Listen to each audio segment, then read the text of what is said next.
The Vethka do not ask for help. Corpsman Second Class Darian Ose had been briefed on that fact 3 times before his boots ever touched Kareth IV's soil. Once by the cultural liaison officer at Titan Station, who said it with the detached precision of someone reading from a manual. Once by the combat medic who rotated out 2 weeks ahead of him, who said it with the flat voice of a man who had watched something die because of that fact. And once by the battalion chaplain, who said it while handing him a flask of something that tasted like fermented engine lubricant, and told him to consider it a gift for whatever moment he'd need it most. He was 26 days into his attachment, with the 3rd Vethka consolidated strike, when the moment arrived. The first days had been an education in invisibility. The Vethka did not ignore him. That would have required acknowledging him enough to actively dismiss him. They simply moved around him the way water moved around a rock, not hostile, not curious, purely functional. When he appeared at the forward triage point on his 2nd day, the unit's existing medic, a Vethka named Korchet who was perhaps 50 years old by the human estimate, and who looked at Darian with the expression of someone inspecting a piece of equipment of uncertain utility, pointed him to the supply rack, indicated the 2 warriors currently waiting for treatment, and then left to attend to other business. The 2 warriors were young, relative to what he'd seen. One had a cracked ventral plate from a fall that had been assessed as non-critical. One had what he would eventually learn was the Vethka equivalent of a deep laceration, a separation between 2 plates that had torn the connective biology underneath. Both of them looked at him, the way the first warrior would have looked at a rock that had just started walking. He treated them. He worked from the briefing files medical section, which he'd read 3 times, and from his training, and from careful observation of how each patient's physiology responded. When he wasn't sure, he went slower. He talked them through each step, not because he thought they needed the reassurance, which clearly they didn't, but because he needed the steadiness of his own voice while he figured out what he was doing. Neither of them said anything to him during treatment. Neither of them said anything to him after. He filed accurate treatment notes and ate alone, and spent the evening reading the medical file sections he hadn't gotten to yet. On the 4th day, he made a mistake. One of the warriors had a pressure bruise beneath the right dorsal plate that he'd treated with a standard compression method, the same method he'd have used on a human patient, which he'd adapted from the briefing file's recommendations. 2 hours later, the warrior came back with the bruise worse and the plate partially disengaged, and Korchet appeared from somewhere, assessed the situation with 3 seconds of looking, and corrected his technique in 2 Vethka words that the translator rendered as wrong direction. He acknowledged the correction, redid the treatment, got it right the 2nd time. Korchet left again without comment. That night, Darian went back through the medical file and found where he'd gone wrong. The Vethka plate system did not respond to compression the way human soft tissue did. The plates themselves were semi-rigid and would brace against direct pressure rather than yielding to it, which meant pushing inward made the bruising worse rather than better. You had to approach from the edges and work inward in a spiral, distributing rather than concentrating. He'd known this in theory. He'd applied the wrong theory in practice. He wrote it down 3 times until he was sure he'd remember it. On the 7th day, one of the warriors he'd treated on the 2nd day, the one with the plate separation, found him at the supply rack in the morning and held out his arm for a follow-up examination without being asked. He said nothing. He just presented the injury. He stood perfectly still while Darian examined it and found it healing correctly and said so. The warrior made a sound that the translator didn't render and left. He decided to count it. The days accumulated. He learned the shape of the unit, 11 warriors plus Veskara, whom he saw daily in a tactical capacity and never in a medical one. He learned the rhythms of their combat rotations, the specific damage patterns that came from each type of Kethsa weapon, the way the unit managed injury internally before bringing it to him. He learned that the Vethka had a high tolerance for pain and a lower tolerance for incapacitation, and that the fastest way to get them to accept treatment was to make the treatment's goal clearly about returning to function rather than about comfort. He adapted everything he knew to fit this. He stopped talking during treatment as much, unless the patient initiated. He started talking in shorter sentences, more direct, more declarative. He learned to work quickly without appearing hurried, because hurry read as incompetence and slow read as deliberation, and deliberation read as something approaching respect. On the 17th day, Veskara came to the med station for the first time in a non-tactical context. She stood outside the tent entrance and said, without preamble, "Korshet has indicated that your technique has improved." He looked up from the supply inventory he'd been reorganizing. He said that.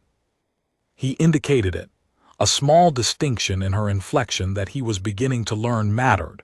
Korshet does not say things, he indicates them. "I'll take it." She was gone before he could say anything further. He wrote that one down too. Her name, the closest phonetic approximation a human throat could manage, was Veskara.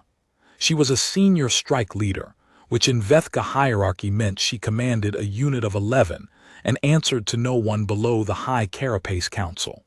She was also, by any reasonable measure of the word, dying. The ambush had come from the northern ridgeline.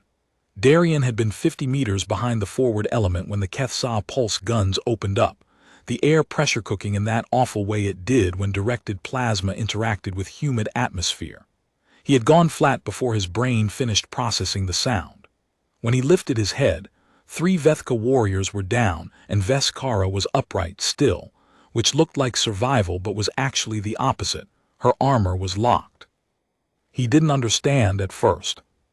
The Vethka wore what humans had taken to calling plate armor, though that term was grotesquely inadequate. Their carapace system was grown rather than fabricated, a biometallic lattice that sealed over the warrior's body in overlapping plates, each one capable of independent tensioning. In combat, the system was magnificent. Each plate could harden to a density that deflected most standard munitions, could redistribute impact across the full surface, could even, at the extreme end, seal so completely that the warrior became a freestanding bunker. The problem was that the sealing worked both ways. A hit in the right place specifically, a pulse shot at close range against the dorsal connection point between the 3rd and 4th thoracic plates, could trigger a catastrophic lock. Every plate slammed to maximum compression. It protected the warrior from further harm. It also trapped them, completely. The Vethka called it the dead shell. Darien had read about it in the medical briefing files and then filed the information away under things that won't happen to me. He crossed the 50 meters at a low run with plasma burning holes in the air around him. He had nothing to shoot back with. He was a corpsman. His weapons were a trauma kit, a splint applicator, and the stubbornness that had kept him alive this long, which he'd privately decided counted as a weapon even if the Navy disagreed. Veskara did not move as he reached her. She was standing in a locked combat stance, arms slightly raised, head forward. The carapace was sealed completely, she looked, from the outside, exactly like a statue of a warrior mid-charge. Nothing was visibly wrong. From 50 meters, her own people would have assumed she was holding position. He got behind cover with her, more by pulling than by any agreement between them, and that was when he heard it. A sound like something scraping on the inside of a metal drum, very quiet, very regular, like something trying to breathe against a wall. He put his hand against her back and felt the rhythm of it, slowing. Veskara, he said it softly, not because the Kethsa would hear but because it felt important to be quiet. "Can you understand me?" The scraping sound shifted. He had been around the Vethka long enough to know that shift. It was the sound of someone trying to respond, and finding that the muscles required for speech were compressed along with everything else.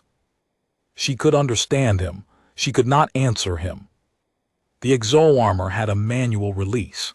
He knew this because it was in the briefing file, Section 4, Subsection 11, page 37, the kind of information buried deep enough that you assumed it would never matter. The release point was at the base of the neck, a small recess panel beneath the dorsal hood. The manual release was designed for field extraction by other Vethka, who would know how to find it, how hard to press, how to brace for the unlocking sequence. The briefing file had also noted, very clearly, that the manual release was considered an intimate access point, that the Vethka did not permit outsiders, any outsiders, to touch it under any circumstances, that attempting to access it without consent was, culturally speaking, an act roughly equivalent in violation to whatever a human would consider most sacred and most private at once. The briefing file had not specified what to do when the alternative was watching someone die. He pulled off his glove, put his bare fingers against the back of her neck. The plates were warm, almost body temperature warm, and he could feel the micro-tension in each one. The whole system was vibrating very faintly, like a machine running too hot. "I know what you're not allowed to let me do," he said. "I know, and I'm asking anyway, because you're going to suffocate in the next few minutes if I don't get this open, so you can be angry at me after. You can file whatever report you need to file. You can have me disciplined or discharged or thrown into whatever Vethka equivalent of prison exists, but right now I need you to let me do this." Silence. The scraping sound had slowed further. "I'm going to count to 3, he said. "If you don't want me to do this, find a way to tell me. Anything. Move your finger, move anything." He counted. Nothing moved. He found the panel. It wasn't where the briefing file said it was, which was the first surprise. The briefing file had been written from external observation, which meant whoever wrote it had guessed, and guessed wrong. The actual release panel was 3 centimeters lower and offset to the left, tucked just under the curve of the neck guard, where it would be invisible to anyone looking straight on. He found it by feel, by the slight temperature differential, that one small spot was cooler than the rest. He pressed it. The sound the armor made was like a held breath releasing all at once. The plates didn't spring open so much as exhale, a gradual, sequential unlocking that rippled from the neck down through the thorax, each section releasing in turn until the whole system depressurized and the carapace hung loose. Not off, still on her body, just no longer sealed. Veskara made a sound he had never heard from a Vethka before. She gasped. Not the small, controlled inhale of someone managing discomfort. A gasping, pulling breath like a drowning creature reaching surface, desperate and ugly and completely real. The armor hung loose around her and she was shaking, her whole frame shaking, and he got his hands under her arms before she went down and took her weight and held it. She was smaller than he'd expected. He couldn't have said why that surprised him. He'd been working alongside Vethka for almost a month. He had measured their vital signs, treated their wounds, administered medication. He knew they were roughly human-scaled, but with the armor loose, with the plates hanging open, he could feel what was actually inside, and what was inside was a being who was, in this moment, exhausted and trembling, and fighting very hard not to collapse in front of someone she had no obligation to trust. He did not let go. "I've got you," he said. "You're breathing, you're okay." She did not respond. She was focused entirely on the breathing, on the slow, grinding work of getting her respiratory system back online after the compression. He watched her and cataloged what he was seeing with the dispassionate part of his brain that he trained to function even when the rest of him was doing something complicated. She was breathing through dual apertures, not nostrils exactly but functional analogs, and the expansion of her thoracic cavity was different from a human's less vertical expansion, more lateral, like a bellows rather than a pump. The armor had been designed around this specific pattern of breathing, had been built to support it. When it sealed completely, it had locked the bellows in a closed position. She had been suffocating, yes, but not in the way the briefing file described. He filed this away. She straightened after about 3 minutes, which was faster than he'd expected. The shaking subsided. She pulled herself free of his support without drama, without acknowledgement that she'd needed it, and turned to face him. He had seen Vethka faces before, of course. He had treated them. But Veskara's face without the armor's hood framing it was different in a way he couldn't immediately articulate. The Vethka had a second set of what he'd been told were vestigial sensory organs running along the orbital ridge, small, dark, nearly flush with the skin, and without the shadow of the hood they were visible. They were, right now, moving, tracking him, with an intensity that was not aggression. She was reading him the way he had just been reading her. He didn't look away. "You can be angry," he said again. "I meant that. But tell me first if anything else is damaged." There was a long pause. "The second thoracic seal is cracked," she said.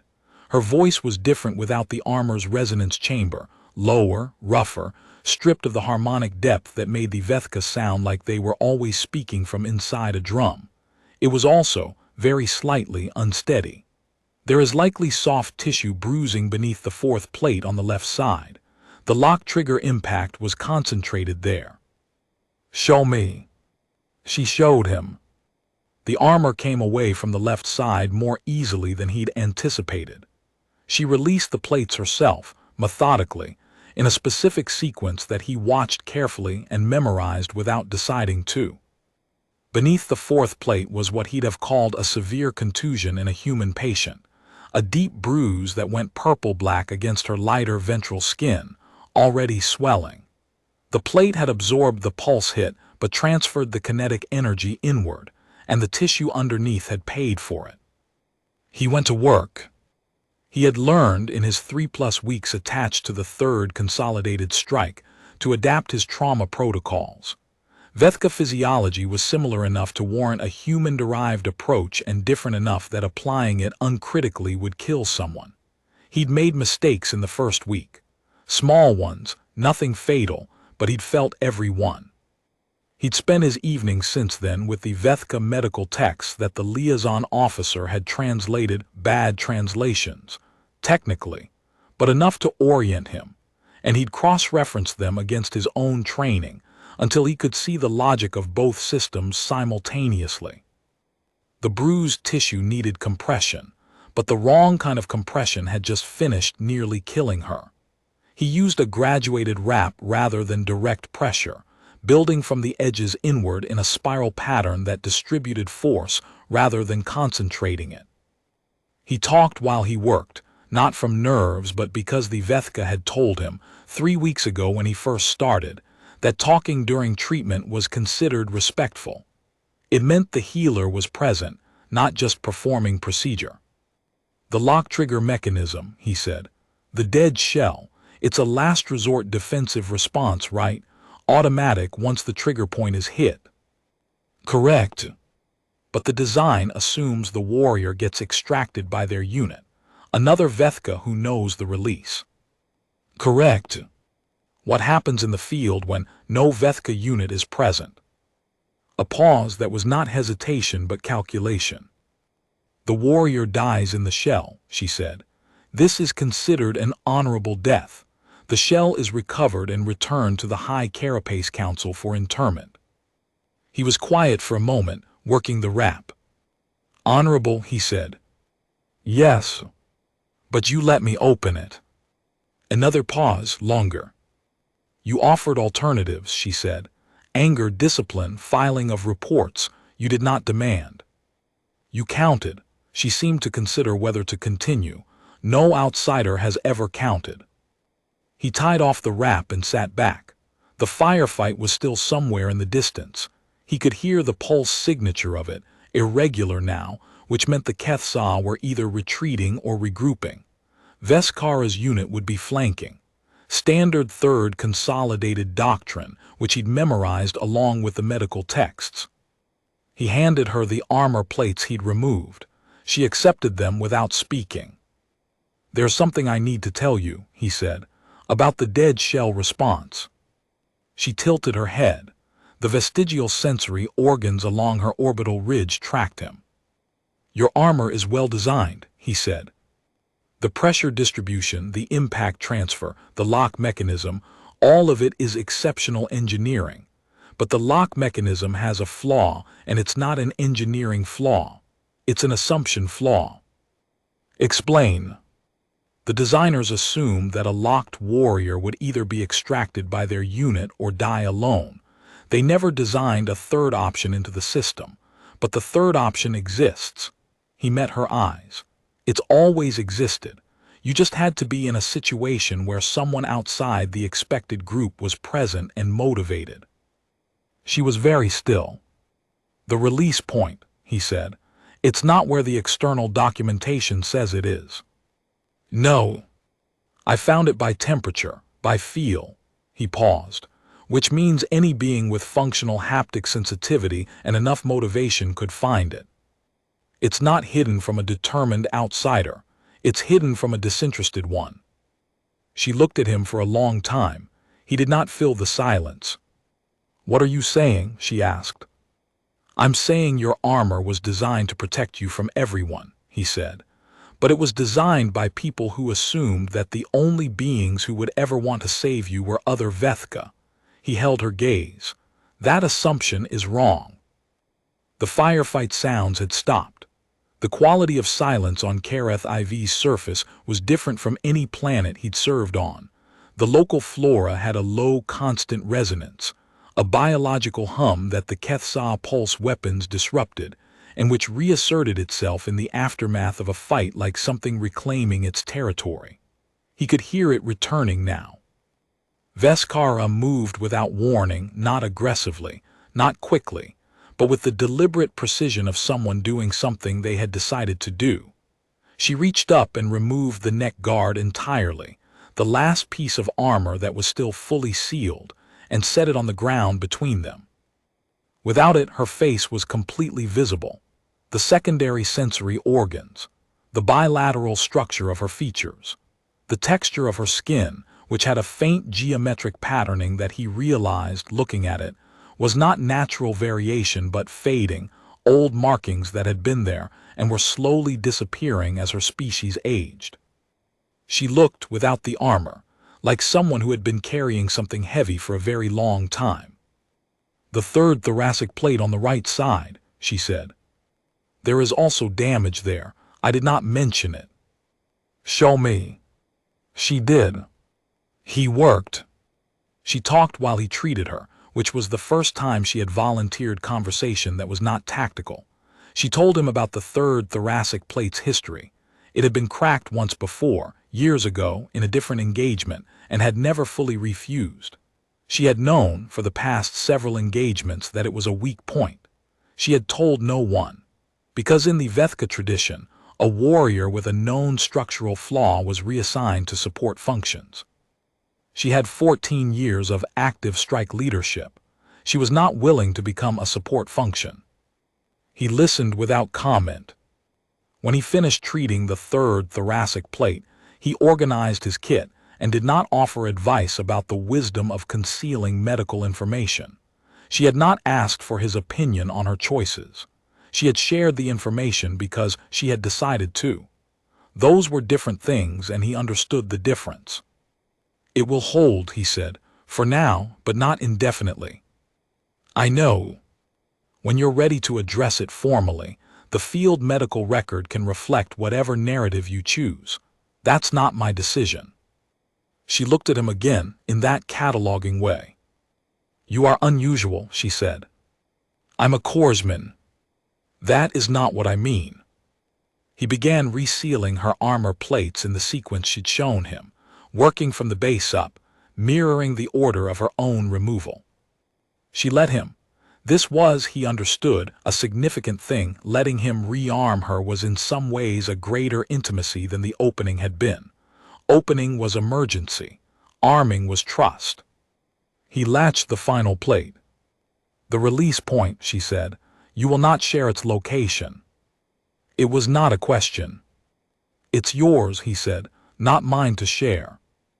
She stood, the armor sealed back into its combat configuration automatically. He could feel the micro-tensions shifting as the system ran its integrity check. She picked up the neck guard and seated it in place. Veskara, strike leader, 3rd Vethka Consolidated, was back. He didn't know what he expected. Some acknowledgement, maybe. Something that would have meaning in the cultural context of what had just happened. He'd been long enough with the Vethka to know that their gestures of regard were different from human ones, that you had to learn to read them rather than expecting them to translate. She picked up her weapon from the ground where it had fallen during the lock. She turned. She said in Vethka, not in the trade tongue they had been using, but in actual Vethka, which she had never spoken to him before. Ka Vesh, Hari Thek. He had exactly 11 words of Vethka. Ka Vesh was one of them. It meant one who breathes life into the shell. He did not know what Hari Thek meant. He added it to the 11. She walked back toward the forward position without looking back. He watched her go, and the local flora's resonance hummed up around her like a sound that had been waiting. He sat for another minute, breathing. Then he packed his kit and followed. The unit did not mention what had happened on the ridge. He'd expected something, not congratulations. The Vethka didn't run on congratulations, but some acknowledgement. An entry in the tactical record. A question from Korshet, who managed unit medical status and would presumably note that the strike leader had been treated in the field for equipment malfunction and soft tissue damage. Something. Nothing. They returned to base camp with the ridge engagement recorded as a successful defensive hold. 3 Kethsa forward scouts neutralized. No permanent casualties. Veskara filed her own report. He filed his. The reports matched in every externally verifiable detail. What happened between the 2 reports occupied the space between 2 accurate documents. Darian spent the evening after the ridge engagement doing something he had not done since his first week. He sat outside his tent and looked at the sky. Kareth IV had 2 moons, both of them small and fast-moving, and the local flora maintained its constant resonance, and the Kethsa were quiet on the other side of the ridge, and it was almost possible to forget for a few minutes that he was on a war planet. He thought about the sound of the lock releasing. In 26 days of working on Vethka casualties, he had never once heard any of them make the sound Veskara had made when the armor finally opened. He had treated deep wounds, serious wounds, the kind of damage that would have had human patients crying out. The Vethka were, uniformly, controlled, not stoic in the suppressive sense, but biologically dampened, a genuine physiological feature rather than a cultural performance. They simply did not broadcast pain the way humans did. But Veskara had gasped. Not from pain, from relief. He thought about that distinction for a long time. He thought about the moment she'd turned to face him with the armor's hood set aside, her face visible in full for the first time. He'd been treating Vethka for 26 days and had not realized, until that moment, how completely the armor had been shaping his understanding. Not because he'd been inattentive. Because the armor was so total in its design that it had functioned exactly as intended. A coherent surface that told you everything you needed to know from the outside, and nothing you weren't permitted to know. It had worked on him. He'd read the briefing file. He'd learned the protocols. He'd adapted his techniques. He'd built, over 26 days, a professional competency in treating armored alien warriors. He had not, until day 27 on that ridge, thought carefully about what the armor was protecting. He filed this as a failure of training, not his individual failure. The training had simply not been designed for someone who ended up on the other side. Every official document about the Vethka was built on the assumption that the armor was permanent, that the inside was inaccessible, that your job was to work with what was externally present. It was a reasonable assumption. It had been the correct assumption for every human attached to Vethka forces before him. Nobody had written a briefing file for the exception. He decided he would write one.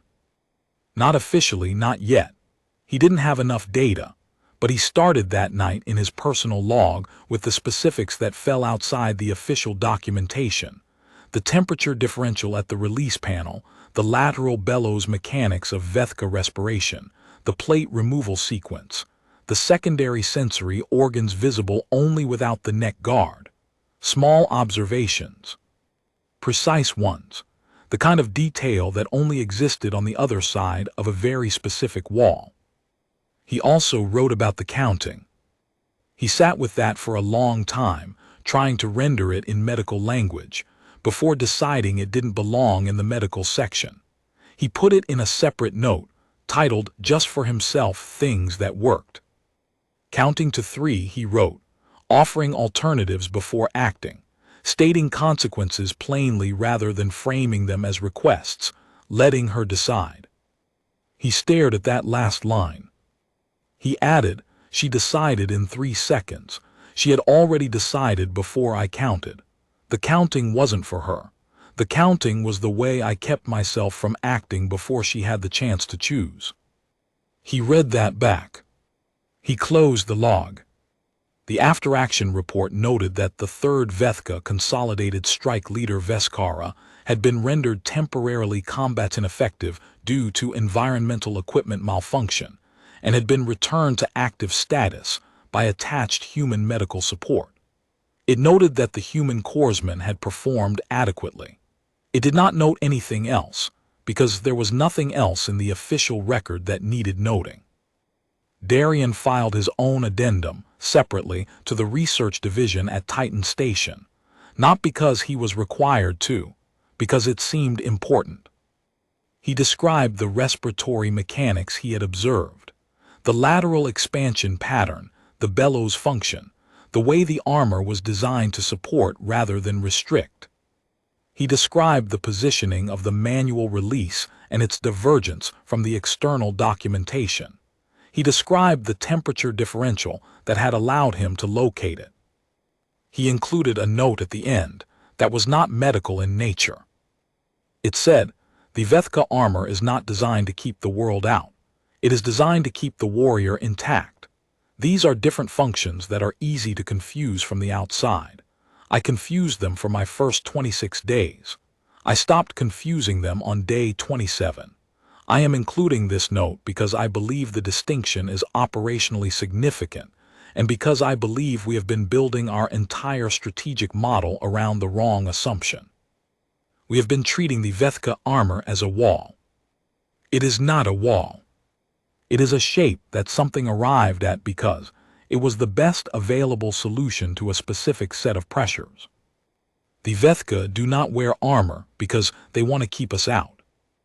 They wear it because nothing outside them had ever before now given them a reason to consider that letting someone in was possible. The research division at Titan Station sent back a standard receipt confirmation. 3 days later, he received a second message, not from the research division, from a contact address he didn't recognize, carrying a header notation in Vethka script that his translator rendered as Office of the High Carapace Council, External Consultation. The message said in perfect trade tongue, your addendum has been received. You have been designated Harithek. This designation carries no obligations on your part. It carries significant obligations on ours. We suggest you familiarize yourself with what it means at your earliest convenience. He looked up Harithek that evening, using a Vethka language archive that the liaison officer had never mentioned existed. It took him a while to find a translation that made complete sense. Most of the interpretations rendered it as something like bearer of the key, which seemed too simple. The extended cultural gloss went further.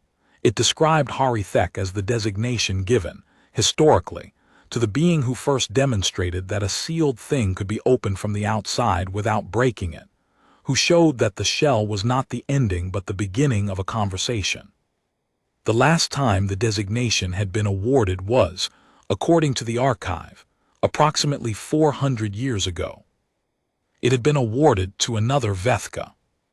He sat with that for a while. Then he got out the flask the chaplain had given him. It was still a third full. He'd been rationing it, and he poured a small amount onto the HFY soil outside his tent in the gesture the Vethka used to mark things that mattered. He wasn't sure he was doing it right. He did it anyway. Veskara came to him 2 weeks later, unannounced, during the quiet hour after evening stand-down, when most of the camp had gone to whatever sleep soldiers manage. She walked into the med tent with the specific directness of someone who had decided something, and was acting on the decision before the decision could unmake itself. She sat across from him. She said, "I would like you to explain the human chest cavity." He blinked. "I'm sorry. You explained to me that you understood my respiratory mechanics by observation," she said. "I have been considering the exchange and I find it inequitable. I know almost nothing about your mechanics. I would like to understand them." He stared at her. "You want me to explain my lungs?" "Your lungs, your circulatory system, the soft tissue distribution pattern. The reason humans do not have carapace despite being," she paused, choosing words, "physically exposed. We evolved in a different environment," he said, "different pressures." "Yes, explain them to me." He explained them to her. It took longer than he expected, because she asked precise questions and did not accept imprecise answers, and also because he found, in the process of explaining, that he had never really thought carefully about why humans were built the way they were, had simply taken it as given. Her questions forced him to actually think about it, which was uncomfortable and interesting in roughly equal measure. She listened with the same cataloging attention she had applied to reading his face in the aftermath of the dead shell incident. When he finished, she said, "You are very vulnerable." "Yes." "And you came onto a combat zone with no carapace." "I had body armor." "Plate over soft tissue is not a carapace." "No," he agreed, "it isn't." "Why?" He thought about it. The flask was on the table between them. He hadn't offered it because he didn't know if she drank or what she drank or whether offering it would be the right thing. He left it there. "Because we couldn't grow carapace," he said finally. "So we learned to be fast instead, and smart, and really, really difficult to kill through sheer stubbornness, which I am aware does not sound like a survival strategy, but historically it has been quite effective." She looked at the flask. "What is that?" "Fermented. I genuinely don't know what's in it." "Grain, probably. The chaplain gave it to me." "Your healers give you fermented grain." "Our chaplains aren't exactly healers. They're more," he searched for the right description. "They are people who understand that some things can't be fixed, and who stay anyway." She was quiet for a moment. "We do not have that," she said. "I know." "How do you know?" "Because, in your medical tradition, everything is addressed through the integrity of the carapace. There is no protocol for the things that aren't structural." She looked at him. "You have been reading our medical texts." "Badly," he said. "The translations are not good." "No," she agreed, "they are not." She looked at the flask again. "May I?" He handed it to her. She examined it, sniffed it in a way that he was pretty sure engaged those secondary sensory organs along her orbital ridge, and then took a careful sip. Her expression shifted in a way he was learning to read. "This is terrible," she said. "Yes." "Why does your chaplain give you terrible fermented grain?" "I think," he said, "because the point was never the grain." She held the flask for another moment, took another sip, smaller, more deliberate, as if reconsidering her initial assessment, set it on the table between them. "Kavesh," she said. "What?" "What I called you on the ridge." She met his eyes. "It is not always given as a title. Sometimes it is simply an observation." A pause. "I was making an observation." He looked at her across the table in the quiet med tent in the middle of a war, on a planet that smelled like metal and rain, and felt something shift. Not in the way dramatic things shift in the stories people told about wars, not the operatic pivot of civilizations, just the small human thing of two beings looking at each other, and recognizing with some surprise that the looking was mutual. "Okay," he said. "Okay," she repeated. She was learning the word. He could tell by the way she held it briefly before putting it down. "I will return tomorrow. I have questions about the circulatory system." "I'll be here." She stood, resealed the neck guard that she had, he realized only now, been wearing loose, walked to the tent entrance. "Stopped. The third thoracic plate," she said, without turning. "I have submitted a repair request to the unit armor specialist. I will be placed on restricted duty for 14 days during the repair process." He said nothing. "I thought you should know," she said. "I appreciate that." She left. He sat alone in the med tent, in the resonance hum of Kareth IV, and poured another small measure onto the ground outside, this time through the tent flap, not bothering to go outside, because the gesture was the gesture regardless of precision. He thought about carcinization. Not the term exactly, not the biology. He'd never been a science student, had scraped through the relevant xenobiology courses on the strength of stubbornness rather than interest. But the idea of it, which had come up in the Vethka archive he'd been reading for the past few days, in a section about evolutionary design philosophy. The Vethka had a concept they called the perfected form, the shape that a thing arrived at when it had been tested by enough different pressures for long enough that everything unnecessary had been stripped away. They applied it to armor design, to strategic doctrine, to the structure of the High Carapace Council. They did not, as far as he had read, apply it to relationships between people. He thought that was probably because relationships weren't tested the same way, because the pressures that shaped them were not consistent or predictable, could not be run against enough cases to determine the optimal form, because every time something got close to a perfected shape, the pressures changed. He thought about the ridge, about counting to 3, about a sound like something scraping on the inside of a metal drum. He thought that maybe the perfected form was not a destination. Maybe it was just what you arrived at, temporarily, when two things under sufficient pressure decided to stop treating each other's shell as a wall. He finished the flask. He slept. She came back the next evening as she'd said she would, and the evening after that, and the one after that. It became a thing that happened without being formally established as a thing. She would appear at the med tent between stand down and sleep cycle, sit across from him at the treatment table and ask a question. He would answer it. He would sometimes ask a question back. She would answer it or not, depending on some internal calculation he couldn't fully map, and eventually she would leave, and he would sit with whatever the conversation had left in the room.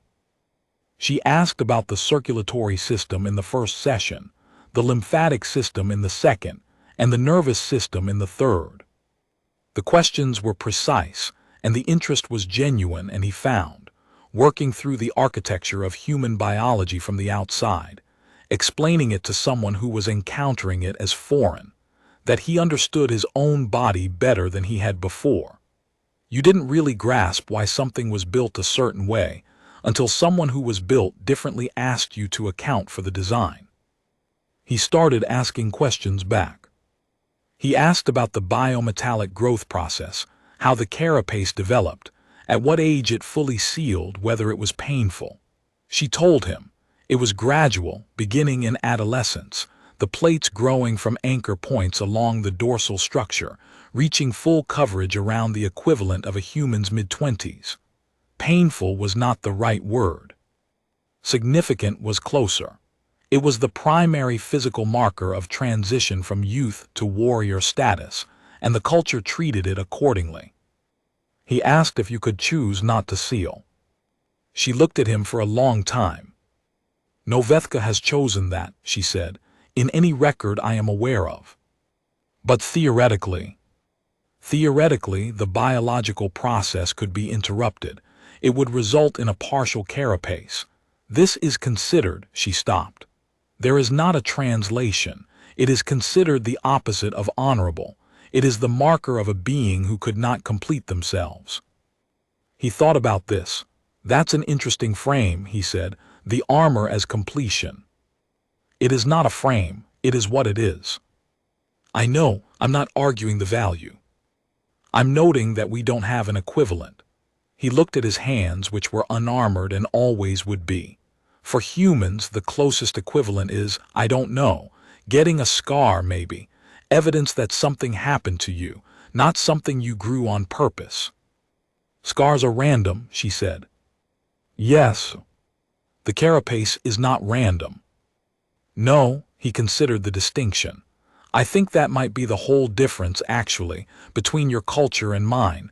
We deal with what happens to us. You build what you become. She was quiet for a while. Both have costs, she said. Yes, he agreed, both have costs.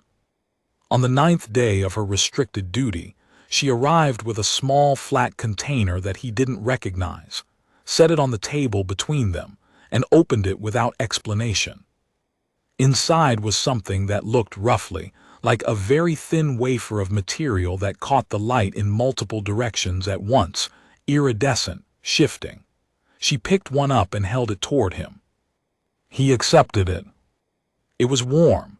The texture was similar to the plates of her armor, same material, same biometallic weave, but thin enough to be nearly flexible and small, fitting in his palm. He turned it over. The shifting iridescence followed the angle of the light. Carapace fragment, she said, growth shedding. When a plate replaces itself, the old material separates.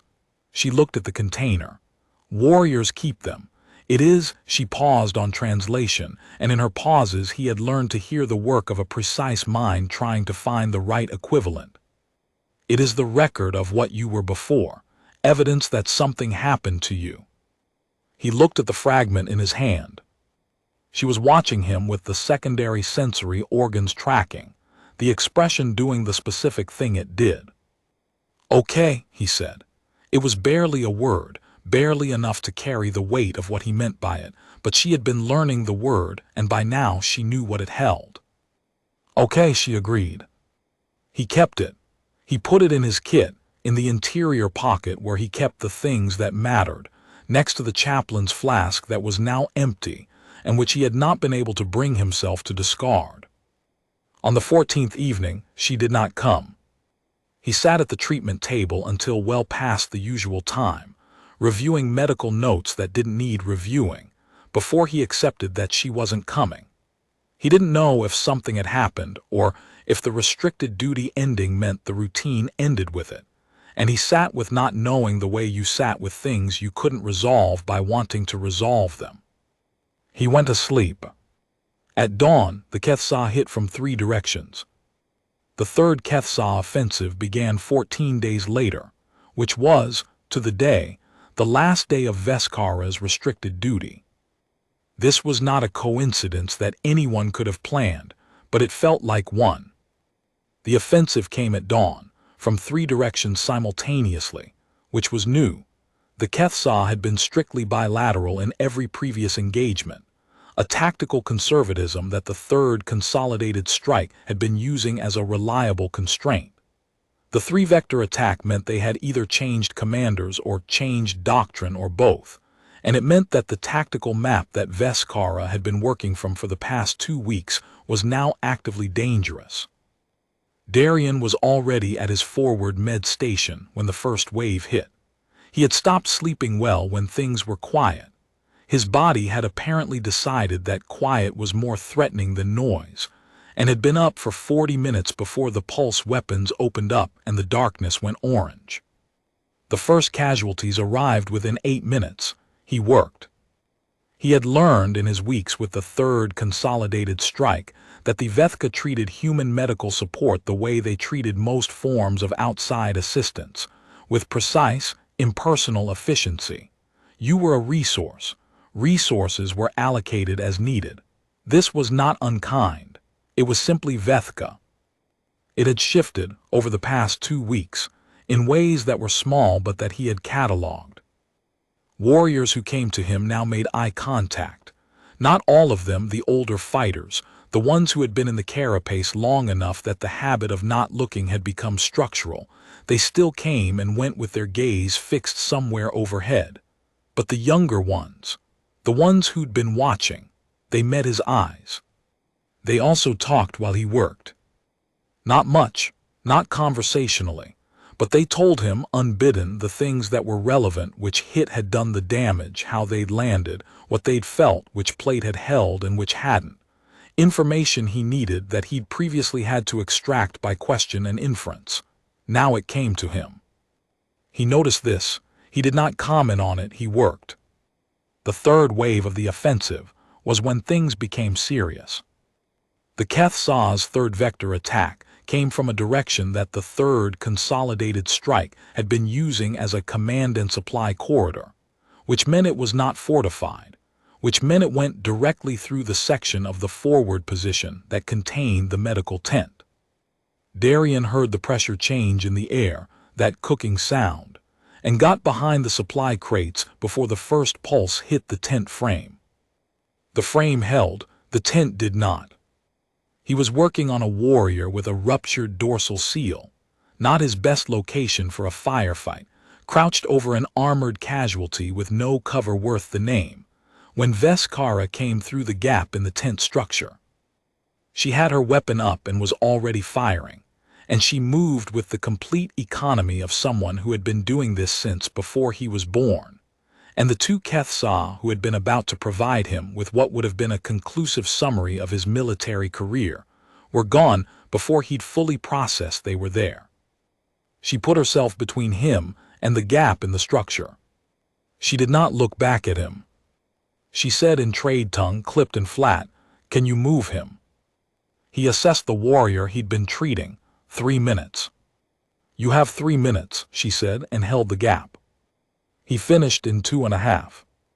She moved them to secondary cover, a firing position the unit had dug into the ridge 3 weeks earlier, and which was, he realized, something she had known about and had not mentioned to him until now, until there was a specific reason to mention it. The Kethsaw third vector attack broke apart over the course of the next 40 minutes, partly due to flanking by 2 of the third consolidated secondary elements, and partly, the after-action notes would later record, due to unexpected resistance at the medical and supply corridor that appeared to have been provided by a single strike leader operating outside her designated sector. The after-action notes would not record why she had been at the medical and supply corridor. She stayed until the firing stopped. Then she turned to him and he didn't know what he expected.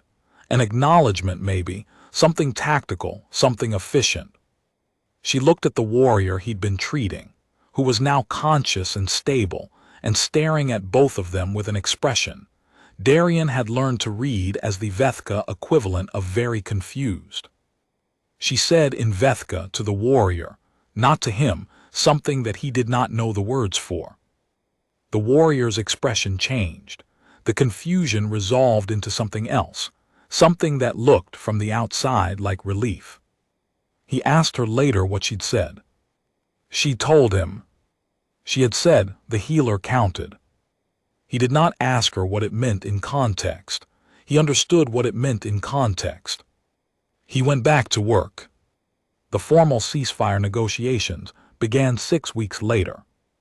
Darian Os was not present at them, because corpsmen second class were not typically part of ceasefire negotiations, and also because he was in the medical bay at Titan Station getting his left shoulder repaired, which had taken a fragment sometime during the 6th week that he had not mentioned to anyone because they had other priorities. He was lying in the recovery bay, watching the ceiling of Titan Station move in the way ceilings moved when you were slightly over-medicated, when the message arrived. It was from Veskara. It was very short.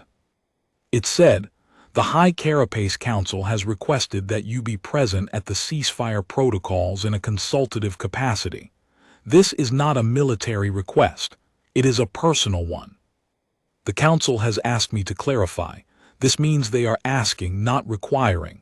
Your answer is your own. P.S. The third thoracic plate has fully repaired. I have been returned to active status. I thought you should know. He read it twice.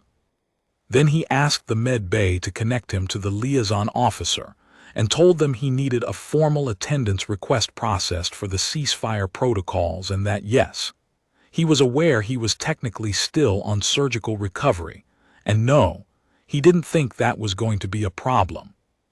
The liaison officer said, "You're a corpsman second class."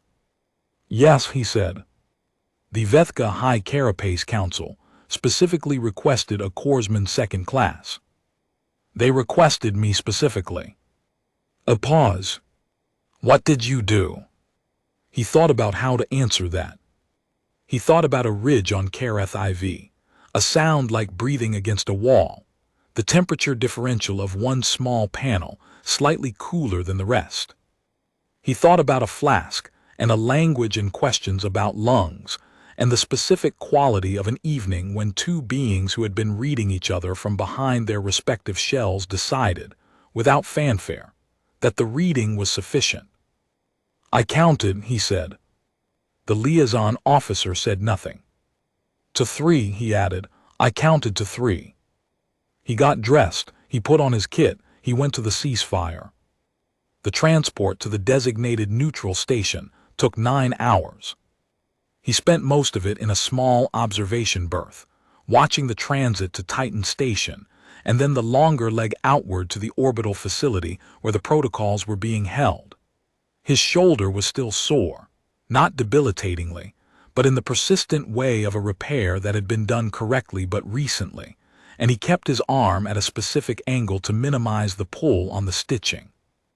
He reviewed the Vethka language archive on his datapad. He had 47 words now, plus the phrase structures he'd assembled from context, which were probably wrong in ways he couldn't entirely identify but were better than nothing. He reviewed Harithek one more time, reading the cultural gloss carefully, the way he'd read the medical file sections in his first weeks, not to memorize but to understand the architecture of the concept. One who demonstrates that a sealed thing can be opened from the outside without breaking it. He thought about the framing of that, not one who opens the thing, one who demonstrates that it can be opened. The demonstration was the point, not the opening. The opening was the act. The demonstration was the fact made available to every other sealed thing in existence. He was still thinking about this when the transport docked. The neutral orbital facility was a joint construction, the result of the same ceasefire negotiations it was now hosting, built 2 years prior in the optimistic window between a provisional ceasefire and the resumption of hostilities that had made the word provisional earn its keep. It was designed to feel neither human nor Vethka, which meant it felt faintly like a waiting room in a hospital that couldn't decide what century it was from. He walked through it with his travel kit over his good shoulder and found his way to the conference anteroom by following the signs that were printed in both trade tongue and standard human script. He was the first human there from his side. He was not the first person in the room. Veskara was standing by the far wall, in full armor, neck guard sealed, the complete presentation of a senior strike leader attending a formal council event. She was alone. She was looking out the observation port at the star field beyond. He stopped in the doorway. She turned before he spoke, those secondary sensory organs. He understood by now registered presence at a range that sight alone didn't account for.